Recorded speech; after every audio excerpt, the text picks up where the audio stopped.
Baik, di video kali ini saya akan bahas mengenai bioteknologi ya. Jadi sudah banyak teknologi yang dikembangkan oleh manusia untuk memenuhi kebutuhan hidupnya dengan memanfaatkan makhluk hidup, misalnya dengan memanfaatkan bakteri, kemudian dengan memanfaatkan jamur. Contohnya apa? Contohnya adalah tempe, yang mana dengan memanfaatkan jamur. Nah, tempe ini dibuat dari proses fermentasi kedelai dengan bantuan jamur yang terdapat pada ragi. Nah, tempe memiliki kandungan antioksidan ya, sehingga mampu menangkal radikal bebas, yang mana itu merupakan penyebab dari kanker. Nah, jadi tempe sudah jelas yang merupakan salah satu produk bioteknologi karena dalam proses pembuatannya melibatkan suatu organisme. Oke, sekarang kita masuk ke bioteknologi dan perkembangannya. Nah, berbicara tentang bioteknologi, jadi bioteknologi ini berasal dari kata bio ya, yang artinya makhluk hidup, dan juga teknologi yang artinya suatu cara atau alat untuk memudahkan manusia dalam memecahkan masalah atau membuat produk yang berguna. Nah, bioteknologi juga dapat didefinisikan sebagai penggunaan organisme atau bagian dari organisme untuk membuat suatu produk atau jasa sehingga dapat mensejahterakan manusia. Nah, jadi bioteknologi ini mulai berkembang pesat ya sejak tahun 1857 setelah Louis Pasteur dia menemukan hasil fermentasi yang dilakukan oleh mikroorganisme. Nah, bioteknologi ini dibagi menjadi dua ya, yaitu bioteknologi konvensional dan bioteknologi modern. Nah, apa itu bioteknologi konvensional? Bioteknologi konvensional adalah bioteknologi yang memanfaatkan secara langsung mikroorganisme seperti bakteri maupun jamur. Contohnya seperti tempe, kemudian kecap, tapai, roti, dan lain sebagainya. Nah, seiring dengan perkembangan ilmu pengetahuan, bioteknologi juga mengalami perubahan ya, jadi menjadi berkembang sehingga didapat menjadi bioteknologi modern. Nah, dalam bioteknologi modern ini melibatkan prinsip biokimia, kemudian biologi molekuler, dan juga rekayasa genetika. Nah, melalui rekayasa genetika ini, para ahli di bidang bioteknologi ya dapat menyusun pola gen sedemikian rupa sehingga menghasilkan organisme yang sifat-sifatnya sesuai dengan yang diharapkan. Oke, sekarang kita masuk ke penerapan bioteknologi dalam kehidupan. Yang pertama ada bioteknologi pangan ya. Nah, bioteknologi pangan adalah bioteknologi yang digunakan untuk menghasilkan produk makanan dengan memanfaatkan organisme. Contohnya apa saja? Yang pertama adalah tapai ya. Nah, ini tapai. Nah, tapai dibuat dengan memanfaatkan mikroorganisme yang ada di dalam ragi tapai. Nah, salah satu bakteri yang berperan dalam pembuatan tapai adalah Saccharomyces cerevisiae ya. Kemudian ada jamur Aspergillus dan juga bakteri Acetobacter aceti yang juga berperan dalam pembuatan tapai. Nah, mikroorganisme yang terdapat pada tapai tadi akan bekerja sama untuk mengubah bahan baku dari singkong atau beras ketan ya menjadi tapai. Nah, jadi selama proses pembuatan tapai terjadi yang namanya hidrolisis atau pemecahan amilum atau pati ya menjadi glukosa. Nah, proses ini dibantu oleh jamur Aspergillus sp. Nah, proses inilah yang membuat tapai terasa manis ya. Nah, glukosa yang dihasilkan tadi menjadi alkohol oleh Saccharomyces cerevisiae ya. Nah, hal itu yang menyebabkan tapai memiliki aroma yang khas. Nah, proses fermentasi oleh mikroorganisme yaitu respirasi anaerob atau tanpa membutuhkan oksigen. Nah, kemudian mungkin kalian pernah merasakan rasa masam ya pada tapai. Nah, itu disebabkan oleh adanya kandungan asam cuka atau asam asetat ya, yang dihasilkan dari proses fermentasi alkohol oleh bakteri Acetobacter aceti ini. Nah, jadi fermentasi ini terjadi ketika pembungkus tapai terbuka, jadi agar tidak masam. Jadi saat membuat tapai ditutupnya rapat ya, jangan sampai ada celah masuk oksigen. Kemudian yang kedua ada yogurt ya. Nah, yogurt ini merupakan makanan yang dihasilkan dari proses fermentasi susu ya, dengan bantuan bakteri. Nah, yogurt ini kaya akan protein, kemudian kalsium, kemudian ada vitamin ya, vitamin A, B, C, E dan lain sebagainya. Nah, dengan mengkonsumsi yogurt sangat baik untuk kesehatan kita ya, diantaranya untuk meremajakan kulit, kemudian membantu proses pencernaan, kemudian menjaga jantung tetap sehat dan lain sebagainya. Nah, bagaimana proses fermentasi yogurt? Yaitu dengan melibatkan peranan bakteri asam laktat seperti Lactobacillus casei dan Lactobacillus bulgaricus. Nah, susu harus dididihkan tentunya ya pada suhu 85 sampai 90 derajat Celcius agar bakteri-bakteri lain mati, dan juga protein dalam susu akan terdenaturasi atau mengalami kerusakan.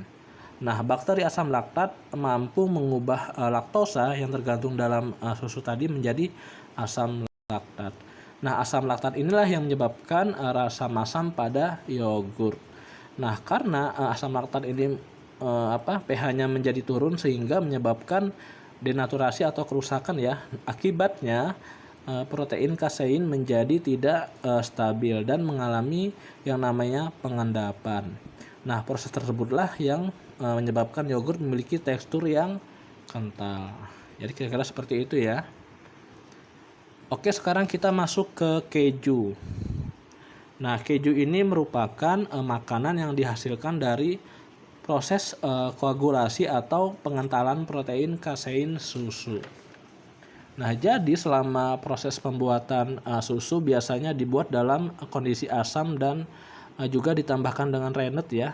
Nah, pengasaman susu ini dilakukan dengan menambahkan bakteri asam laktat seperti Lactococcus sp, kemudian ada Lactobacillus bulgaricus. Nah, apa itu rennet? Rennet ini merupakan kompleks enzim yang dihasilkan di dalam perut hewan ruminansia ya, yang komponen penyusun utamanya adalah enzim renin atau enzim chymosin. Nah, enzim inilah kemudian yang berfungsi dalam pemisahan pengentalan protein kasein di dalam susu sehingga terbentuk bagian padat yang disebut dengan dadih. Nah, kemudian bagian cair kemudian disebut dengan air dadih ya. Nah, dadih inilah yang kemudian akan diproses lebih lanjut melalui proses pematangan dan pengemasan sehingga terbentuk olahan makanan yang dikenal dengan keju.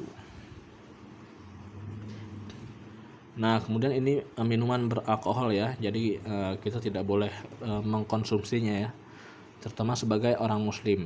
Nah, dalam pembuatannya ini melibatkan yang namanya proses fermentasi juga ya, yang dilakukan oleh Saccharomyces. Nah, jenis Saccharomyces dan jenis bahan baku yang berbeda akan menghasilkan aroma dan rasa khas pada jenis-jenis minuman beralkohol. Nah, jadi lama proses fermentasi juga mempengaruhi jumlah alkohol ya yang dihasilkan. Jadi semakin lama proses fermentasinya maka akan semakin tinggi kandungan alkoholnya. Oke, sekarang kita masuk ke bioteknologi pertanian. Nah, saat ini produksi pangan dengan cara tradisional sudah tidak lagi memadai ya, sehingga bioteknologi modern di sini akan sangat berperan penting karena ya kebutuhan pangan manusia itu terus meningkat. Maka dari itu dilakukan yang namanya penerapan bioteknologi modern dalam pertanian. Tentunya ini menjadi solusi terbaik ya saat ini untuk mengakali masalah tersebut. Nah, penerapan bioteknologi modern ini berfungsi untuk meningkatkan produksi tanaman budidaya dan juga mengurangi pemakaian yang namanya pemakaian bahan kimia berbahaya seperti pestisida. Ya, karena itu tidak baik untuk manusia juga ya. Nah, bioteknologi modern ini dalam pertanian dilakukan dengan menerapkan teknik rekayasa genetika. Nah, jadi apa itu rekayasa genetika? Nah, rekayasa genetika adalah dengan melakukan manipulasi susunan gen suatu organisme sehingga dapat dihasilkan organisme yang memiliki sifat baru.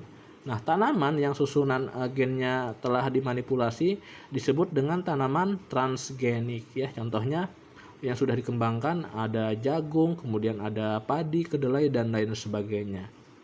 Nah, melalui rekayasa genetika tanaman dapat direkayasa agar tahan hama misalnya, kemudian akan berakibat kepada peningkatan hasil produksi. Kemudian di sini ada yang namanya tahapan teknik rekayasa genetika ya, akan saya jabarkan secara umum. Nanti kalau kalian ingin lebih paham silahkan cari video khusus tentang teknik rekayasa genetika ya. Nah, adapun dilakukan dengan beberapa tahapan. Yang pertama yaitu tentunya menyiapkan potongan DNA yang mengandung gen tertentu. Misalnya kita ingin menggunakan gen tahan serangan hama ya. Nah, pemotongan DNA ini dibantu oleh yang namanya enzim restriksi atau enzim pemotong. Kemudian menyiapkan vektor atau perantara, misalnya menggunakan plasmid TI ya. Plasmid itu merupakan suatu DNA dalam bakteri yang terbentuk sirkulen dan mampu melakukan duplikasi secara mandiri. Itu yang dimaksud dengan plasmidnya. Nah, plasmid ini diambil dari bakteri misalnya Agrobacterium atau virus tertentu. Nah, kemudian menggabungkan potongan DNA yang mengandung gen tertentu dengan plasmid TI ini menggunakan enzim ligase sehingga dihasilkan plasmid TI yang telah mengandung gen tahan serangan hama tadi. Nah, kemudian memasukkan plasmid TI yang telah mengandung gen tahan serangan hama pada sel-sel tanaman. Nah, tanaman akan mendapatkan DNA yang mengandung gen-gen tahan serangan hama dan tumbuh menjadi tanaman dengan memiliki sifat unggul tadi ya. Nah, kira-kira seperti itu. Nah, ini tahukah kalian bahwa ketika sebuah tanaman terluka, ya ini contohnya bunga mawar, suatu kumpulan sel yang disebut dengan kalus tumbuh lebih cepat pada tempat yang terluka, misalnya ini ya. Nah, sel kalus ini memiliki kemampuan untuk berdiferensiasi ya. Berdiferensiasi adalah proses tumbuh dan berkembangnya sel ke arah fungsi khusus yang tidak dimiliki oleh sel asal, menjadi batang, kemudian tunas, akar, dan lain sebagainya. Nah, kemampuan itu membuat sel tersebut menjadi objek yang ideal dalam rekayasa genetika. Oke, cukup sekian video kali ini ya. Ini masih video part 1, insya Allah nanti akan dilanjutkan video part 2-nya. Semoga kalian paham. Saya akhiri. Wassalamualaikum warahmatullahi wabarakatuh.